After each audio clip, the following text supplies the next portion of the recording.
I guess I'll start off by explaining, what you're here to discuss tonight and the viewpoints that you want to bring to the table. Well, hopefully I'm going to bring a statewide viewpoint along with my two fellow panelists. The other side represents local interests within the San Joaquin Valley, and of course they have every right to look out for their own interests.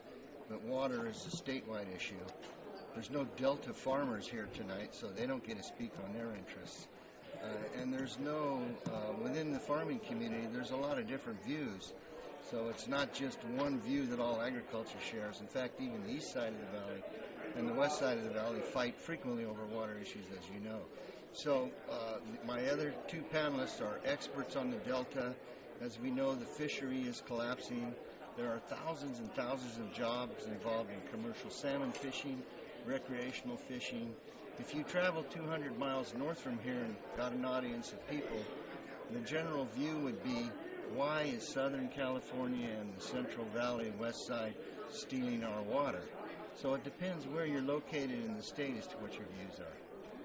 You talk about commercial fishery and that stuff, and obviously there's some jobs there, but there's quite, they're talking about 40,000 jobs so that could be lost with certain areas of the west side drying up.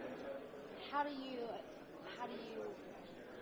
balance that? Balance that, I guess. The water is what has the true value. The water is the new cash crop.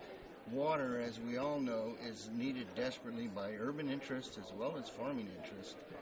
And the water on the retail market for urban uses is $600 an acre foot, while farmers are buying that water from the public for less than $100 an acre foot.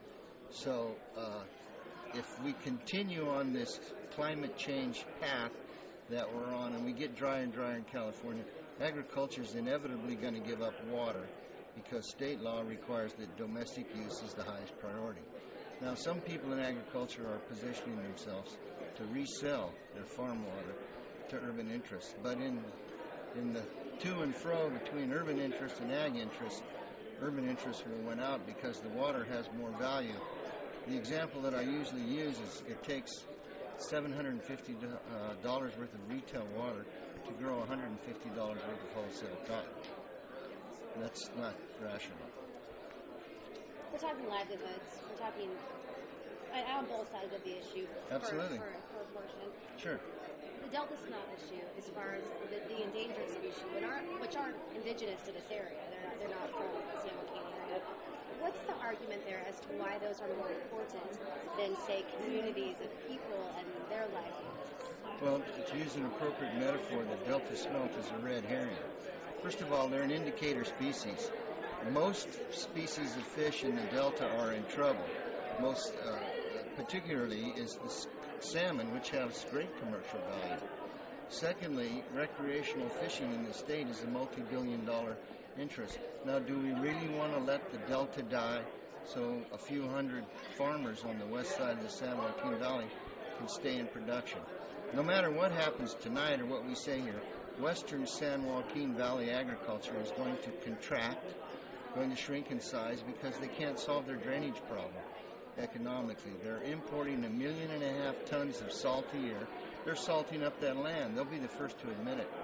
The proposed federal solution for the drainage problem is $2.7 billion. Now, 600 farmers can't pay for that.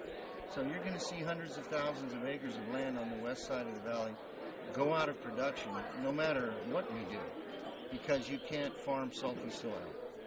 You're talking about fish. These are fish, and smelts aren't. Smelt that's a false issue. They're an indicator species, and they're critical to the food chain. I'm talking about the salmon and things like that. Now, I'm talking about all fish. Right, devil's advocate here. Right, go ahead. How do you compare that? How do you justify saving fish for the commercial industry as opposed? In order to, while you're actually... Well, you realize the Delta is a drinking water source for 23 million Californians. They also farm about 600,000 acres of land in the Delta. The Delta farmers want clean water in the Delta. If they bypass them and send it to the west side of this county, then all that the Delta farmers end up with is the salty drainage runoff that goes into the lower San Joaquin River. So this is not about farmers and fish. This is about upstream farmers versus downstream farmers. If you had a Delta farmer here, he would say, I think that the Delta farmers would say that they have first shot at the water before it goes to western Fresno County and Kern County. So what would you would say, let all the west side farmers dry up and lose their livelihoods? No, not all of them, but a lot of that land is going to have to go out of production for a number of reasons. It's not economical to farm it, and they can't resolve the salt problems. So that land's going to shrink anyway. Now let's assume that we continue on this drier and drier every year. There's not going to be enough water for all the needs of California anyway. So who's going to lose their water first? It's going to be western San Joaquin Valley.